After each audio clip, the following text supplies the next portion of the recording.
मध्ये आलो या ठिकाणाहून एक अंदाज देणार आहे। आल्याच्या नंतर ते म्हणले की यावर्षी आंबे जरा कमी लागले, तर मी म्हटलं गावरान आंबा कुठे, तर तिथं दाखवलं तर त्याला तर फुलच नाही लागली।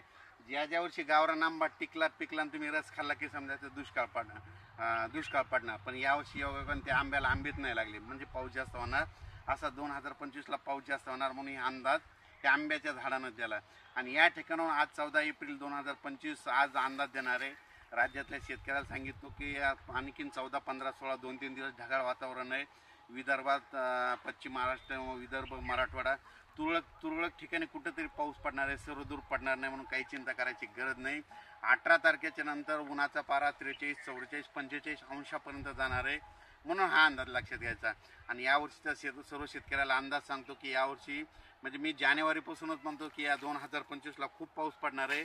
26ला कमी राहणार आहे, 27-28 जास्त राहणार आहे, 29ला कमी राहणार आहे, 30-31 जास्त पडणार आहे, 32ला कमी पडणार आहे, 33-34 खूप पडणार आहे, 2025ला कमी पडणार आहे। म्हणजे 2 वर्ष पाऊस पडणार आहे, 1 वर्ष थोडा कमी राहील, पण पीक जास्त येणार आहे। आणि या ठिकाणी मी योगायोगानं इथं लग्नाला जात होतो आणि आरती जाधवचं गाव दिसलं आणि त्याच्यात पाठी दिसल्या, त्यानंतर मला चला तिला भेटून जावं आणि या ठिकाणाहून खास करून या गावाहून अंदाज दिला आहे। धन्यवाद।